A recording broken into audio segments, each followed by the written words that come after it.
Very much Mridula, सभी को जिंदाबाद। और अनहद को बहुत बहुत शुक्रिया आज का ये पूरा ऑर्गेनाइज करने के लिए। सतर्क नागरिक संगठन का तो हमेशा समर्थन है, पर अनहद ने कराया आज का प्रोग्राम ऑर्गेनाइज, तो बहुत बहुत शुक्रिया। जो हम रिक्लेमिंग इंडिया की बात कर रहे हैं और री इमेजिनिंग इंडिया सीरीज का डिस्कशंस हुए, उसमें जो सारी चर्चाएं हुई, उसमें मेरे ख्याल से एक चीज़ जो बार बार आई हुई है कि हम कैसे लोकतांत्रिक और एक सहभागी लोकतांत्रिक देश बनाने के लिए चले थे। और जैसा आपने कहा, ऐसा नहीं है कि we had some glorious past that we can go back to and say कि हम वहाँ वापस जाना चाहते हैं, लेकिन एक कोशिश थी और एक मेरे ख्याल से पूरी मूवमेंट थी towards decentralisation of power, which said that हम लोग किस तरह के देश को के निर्माण की ओर हम काम कर रहे हैं, उस तरफ चलने की एक कोशिश थी। और मुझे लगता है कि आज इस पूरी डिस्कशन का टाइमिंग जो है वो इसलिए भी बहुत सिग्निफिकेंट है कि कहीं हम सभी लोग अपने आप को मायूस भी पा रहे हैं कि हम कहाँ चल रहे थे, देश किधर चल रहा था, किस तरह से लोग जुड़कर मूवमेंट्स में, कैंपेन्स में अपने अधिकारों की बात कर रहे थे, एक सहभागी लोकतंत्र बनाने की बात कर रहे थे, एक डिसेंट्रलाइज्ड तरीके से अपने खुद के ऊपर हम क्या चाहते हैं, किस तरीके के ढांचे बने, उसकी बात कर रहे थे। और आज हम किस मोड़ पर हैं। पर अभी जो सारी बातें सुनी, मुझे लगता है कि इन सभी चीज़ों से उत्साह भी मिलता है। और मैं भी अपनी दो बातें इसमें जोड़ना चाहूँगी very quickly. And I know that you asked us, Mridula, to be bilingual. I'll speak a little more in Hindi, that is okay, because मेरे ख्याल से कुछ यहाँ पर और लोग हैं भी जो हिंदी ज़्यादा समझते हैं। सहभागी लोकतंत्र, सबसे पहली चीज़ ये है कि अगर हम भागीदार हैं तो सूचना नहीं होगी, और अगर हमारे पास ऐसे तमाम तरीके नहीं होंगे कि जिन लोगों को हम चुनते हैं अपना प्रतिनिधित्व करने के लिए, हम उन्हें अकाउंटेबल ठहरा सकें, उन्हें जवाबदेह ठहरा सकें, तो वो केवल हवाई बातें हो जाती हैं। So we know that the kind of challenges that we are facing today, two of the big problems are the kind of inequality that we are facing, social and also economic. अगर हम शोध भी देखें तो 9 परिवार हैं जिनके पास 50% से ज़्यादा हमारे देश की पूंजी इकट्ठी हो रही है। क्रोनी कैपिटलिज्म अब हम सबको समझ में आ रहा है, हम जी रहे हैं उस युग में। और डिवाइसिव फोर्सेस, मतलब बांटने की बातें इस कमरे से आप जैसे ही निकलेंगे दिखने को मिल रही हैं, सोचना नहीं पड़ रहा ज़्यादा, हमारे सामने है सारी जो चीज़ें चल रही हैं। ये माहौल बनाने के लिए बहुत ज़रूरी है कि लोग सवाल ना पूछ सकें। जो सत्ता में हैं, जो पॉलिसी बना रहे हैं, कानून बना रहे हैं, देश चला रहे हैं, अगर उनसे हम सब सवाल करने लगेंगे, हम उन्हें जवाबदेह बनाने लगेंगे, तो ये दोनों ही चीज़ें पॉसिबल नहीं है। इस तरीके की इनइक्वालिटी, असमानता, और इस तरीके की डिवाइसिव नेचर और जो बांटने की जो पूरा काम चल रहा है, ये दोनों ही चीज़ें नहीं हो सकती अगर लोग सवाल पूछ सकें, सत्ता को जवाबदेह बना सकें।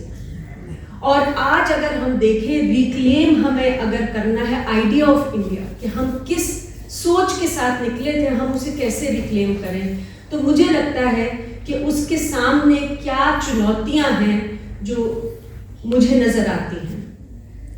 ऐसे तमाम लोग जो सवाल पूछते हैं, संस्थाएं जो सवाल पूछती हैं, जो who want to show truth to power, जो कोशिश करते हैं, चाहे वो जर्नलिज्म के थ्रू करें, चाहे वो सड़कों पर आके करें, चाहे वो सवाल पूछ कर करें कि आप इस तरीके से कैसे काम कर रहे हैं, अनएम्प्लॉयमेंट यहाँ की बात क्यों नहीं हो रही, जो बाकी हमारी समस्याएं उनकी बात क्यों नहीं हो रही, 24 घंटे हमें एक ही तरीके की हम क्यों चीजें सरकार को करते हुए देख रहे हैं, उन सभी लोगों और संस्थाओं पे आज प्रहार है।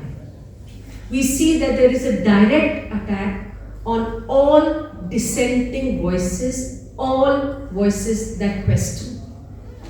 और उसके अलग अलग तरीके अपनाए जा रहे हैं उन आवाजों को दबाने के लिए, क्रश करने के लिए।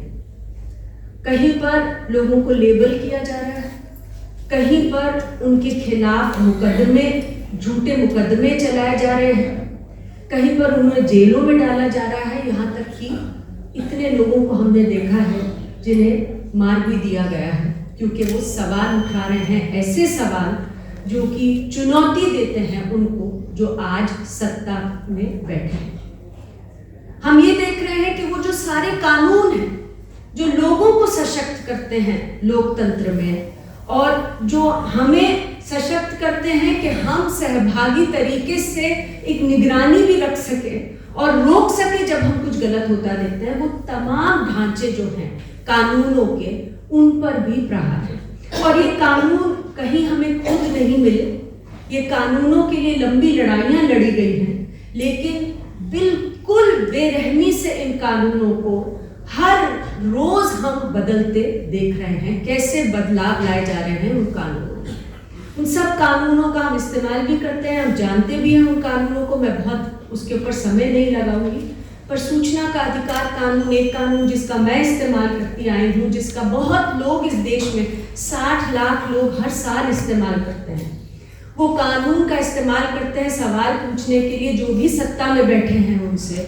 उस कानून को पिछले 5 साल में 2 बार संशोधित किया गया है, और संशोधन कोई ऐसा नहीं लाया गया कि उसे और अच्छा बनाया जाए। ऐसे संशोधन लाए गए हैं जो पूरी तरह से उस कानून को खंडित करते हैं, उसे खराब करने के लिए संशोधन लाए गए हैं। संशोधन क्या लाए गए हैं कि समझ लिया गया है कि लोग क्या सवाल पूछ रहे हैं। लोग सवाल पूछ रहे हैं अपने मौलिक अधिकारों के बारे में। राशन मिलना है, आप खड़े होकर कह देंगे कि मैं ऐसे राशन दूंगा, लेकिन सवाल पूछेंगे नहीं तो राशन पहुंचेगा क्या किसी के पास? लेकिन राशन लेना है तो आपको क्या सवाल चाहिए? किसके नाम का राशन आया है, कितना राशन आया है? अभी जो हाल ही में अमेंडमेंट्स आए हैं राइट टू इंफॉर्मेशन लॉ में, जो डेटा प्रोटेक्शन कानून के तहत आए हैं, उसमें अब आप सवाल नहीं पूछ सकते जिसके अंदर कोई भी पर्सनल इंफॉर्मेशन आइडेंटिफाई हो। तो पर्सनल इंफॉर्मेशन तो मेरा नाम भी है, पर्सनल इंफॉर्मेशन किसी का एड्रेस भी है, किसी का फोन नंबर भी है, किसी का कोई और वो भी है। तो अब आप कहेंगे कि अब हम इलेक्टोरल रोल्स को भी निकाल देंगे आपके पहुंच के बाहर, क्योंकि उसके अंदर तो फोटोग्राफ भी लगी है, उसमें नाम भी है, पता भी है। पर अगर इलेक्टोरल रोल्स नहीं होंगे तो किसका नाम ऐड किया जा रहा है और किस समुदाय के लोगों के नाम काटे जा रहे हैं, कैसे पता चलेगा? उसी तरीके से अगर आप बताएंगे नहीं, अगर कॉपीज नहीं देंगे आप ठेकों की, आप हमें जो सारी तमाम फाइल नोटिंग्स है जिससे हमें पता चलता है कि कैसे डिसीजंस लिए जा रहे हैं, वो नहीं देंगे, ये कहकर कि लोगों के नाम जो अधिकारी हैं उनके नाम सामने नहीं आने चाहिए क्योंकि पर्सनल डेटा है, तो फिर तो लोगों की निगरानी और सहभागी का कोई मतलब नहीं रह जाता। तो हम देख रहे हैं कि कैसे सूचना के अधिकार कानून को पूरी तरह से तोड़ा जा रहा है। लोकपाल का कानून जो इतनी लंबी लड़ाई के बाद आया, जिसके बाद भारतीय जनता पार्टी पावर में आई, ये कहती हुई कि हम भ्रष्टाचार हटा देंगे, उस कानून को लागू नहीं किया गया 5 साल तक, लेकिन उसे अमेंड कर दिया गया। ये कह दिया गया कि जो हमारे एसेट्स और लायबिलिटीज हैं जो पब्लिक फंक्शनरीज के, वो हम पब्लिक डोमेन में नहीं डलने देंगे। तो तमाम तरीके के जो कानून जो हमें सशक्त करने के लिए बनाए गए थे, लैंड एक्विजिशन के कानून, इतने सारे कानून हैं, मतलब गिनने लगे तो घंटों लग जाएंगे, उन सबको बदल दिया गया है। और जब बदलाव लाए जाते हैं तो ऐसे लाए जाते हैं कि कहा जाता है कि जो अब हम अमेंडमेंट ला रहे हैं उसमें तो हम एक कॉमा, एक फुल स्टॉप भी नहीं बदलेंगे, जैसा आया है वैसा ही कानून पास होगा। तो ये हम देख रहे हैं कि कानूनों का हाल है। और जो तमाम संस्थाएं, इंस्टीट्यूशंस ऑफ अकाउंटेबिलिटी, जिनका काम है कि अगर हमारे संवैधानिक अधिकारों पे, हमारे मौलिक अधिकारों पे का हनन हो तो वो सारी संस्थाएं खड़ी होंगी लोकतंत्र में हमारे साथ, उन सब के ऊपर प्रहार है। और बल्कि आज हम जहां खड़े हैं, उन संस्थाओं को, उन इंस्टीट्यूशंस को दो तरीकों में बांटा जा सकता है। पहला जो कि कॉम्प्रोमाइज्ड है, जिनको कि अंडरमाइन किया गया है, और दूसरा जो वेपनाइज्ड है, जिन्हें कि एक्टिवली हमारे खिलाफ यूज किया जा रहा है, लोगों के खिलाफ यूज किया जा रहा है। जो कॉम्प्रोमाइज्ड है वो तो हमें दिख ही रहे हैं। पार्लियामेंट में 142 एमपीज को आप कहते हैं कि आप बाहर जाइए, और उन्हें आप दरखास्त कर देते हैं पार्लियामेंट से, और बड़े बड़े कानून आप पास कर देते हैं। पूरा क्रिमिनल जस्टिस सिस्टम जिन 3 कानूनों पर टिका है, वो तीनों कानून आपने बदले without 142 MPs, because they were suspended being in parliament. आप बात करते हैं टेलीकॉम बिल लाने की, कोई डिस्कशन नहीं है, किसी को मालूम ही नहीं है। मतलब कितने लोग हमारे देश में बैठ के, उनके पास इतना समय है, इतना साधन है कि वो एक एक कानून की गहराई, कम से कम अगर पार्लियामेंट में ही डिस्कशन हो तो लोगों को पता तो चलेगा कि क्या आ रहा है, उनको किस कानून का पालन करना है। कोई डिस्कशन नहीं है और कानून पास हो रहे हैं। पार्लियामेंट किस तरीके से अंडरमाइन हुआ है वो हम सब देख रहे हैं। यहाँ तक कि अब पार्लियामेंटेरियंस बाहर आकर कहने पे मजबूर हो रहे हैं कि अब आप यहाँ से कोई उम्मीद मत रखिए। मतलब हम पार्लियामेंट्री डेमोक्रेसी हैं, हम सहभागी होने की बात कर रहे हैं। यहाँ पर जो चंद पॉलिटिकल पार्टीज हैं, उनकी भी जो ऑपोजिशन में बैठी है, उनकी आवाज भी नहीं आज पार्लियामेंट में उठाने देने का मौका है। हम अगर देखें, आप जुडिशरी को देख लीजिए, कितने बड़े सवाल आज जुडिशरी पर उठ रहे हैं। क्यों ऐसा होता है कि सिविल लिबर्टीज के ऊपर बड़ी बड़ी बातें होती हैं बाहर, लेकिन जब सुप्रीम कोर्ट में किसी की बेल की टर्न आती है तो कुछ ही बेंच है, रादर एक ही बेंच है जिसके पास हमेशा वो मुद्दा पहुंच जाता है, वो मामला पहुंच जाता है, और बेल मिलती नहीं लोगों को। अपॉइंटमेंट्स कैसे हो रही है जुडिशरी में, किस तरीके से सरकार अपॉइंटमेंट्स को रोक रही है, कैसे लोगों को सरकार कह रही है कि हम बनने देंगे जज और नहीं बनने देंगे, हस्तक्षेप कैसे चल रहा है जुडिशरी में हम देख रहे हैं।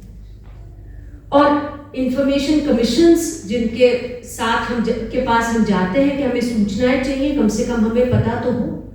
मतलब कई सूचनाएं तो अब ऐसी हैं हमारे देश में जो सरकार कह रही है हम बना ही नहीं। तो आप सूचना के अधिकार की बात करिए, जब सूचना ही नहीं है तो अधिकार कैसा होगा। पहली बार 2021 में जो सेंसस होना था, पहली बार हमारे देश की हिस्ट्री में ऐसा हुआ है कि सेंसस ही नहीं हुआ। अब सेंसस नहीं होगा तो डेटा कहां है। आप जब इंफॉर्मेशन कलेक्ट ही नहीं करेंगे, क्योंकि आपको लग रहा है, आपको पता है कि उसमें किस तरीके की सूचनाएं सामने आएंगी जो कि इनकन्वीनियंट है, तो आप कहेंगे हम तो अब सूचना रखते ही नहीं, तो आप मांगेंगे क्या। आप कहेंगे अनएम्प्लॉयमेंट पे हमें सूचना दीजिए, तो वो कहेंगे अनएम्प्लॉयमेंट पे सूचना ही नहीं है हमारे पास। इंफॉर्मेशन कमीशन के पास आप जाएंगे तो आप देख लीजिए, केंद्र में आज भी रिकॉर्ड है कि 2014 मई के बाद एक भी केंद्र सूचना आयोग में नियुक्ति नहीं की गई है जब तक लोग कोर्ट का दरवाजा नहीं खटखटाते। सबको मालूम होता है कि किस दिन कौन से कमिश्नर रिटायर होंगे, लेकिन नियुक्ति नहीं होती है, वेट किया जाता है, वैकेंसीज होती हैं, और जब लोग कोर्ट जाते हैं, कोर्ट में जब ये बात उठती है और जजेस कहते हैं तब जाके नियुक्ति होती, वरना नियुक्ति ही नहीं। तो कमीशन है, बड़ी बिल्डिंग्स हैं, लेकिन कमिश्नर ही नहीं।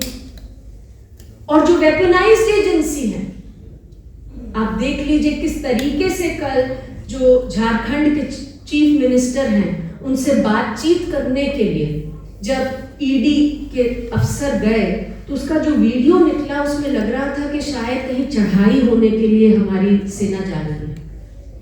इतनी पैरामिलिट्री के साथ में जा रहे हैं। मतलब आप हम किस तरीके के लोकतंत्र की बात कर रहे हैं, जहां चुन चुन कर सारे ऑपोजिशन पार्टीज के जितने भी प्रतिनिधि हैं उन्हें या सीबीआई या ईडी उनके ऊपर छापे मार रहे हैं, उनके ऊपर कार्रवाई कर रहे हैं, उनके ऊपर केसेस चला रहे हैं। उनमें से जो रूलिंग पार्टी को ज्वाइन कर जाता है वो बिल्कुल साफ हो जाते हैं, उनके ऊपर कोई केस नहीं चलता, उनके ऊपर कोई एक्शन नहीं होता।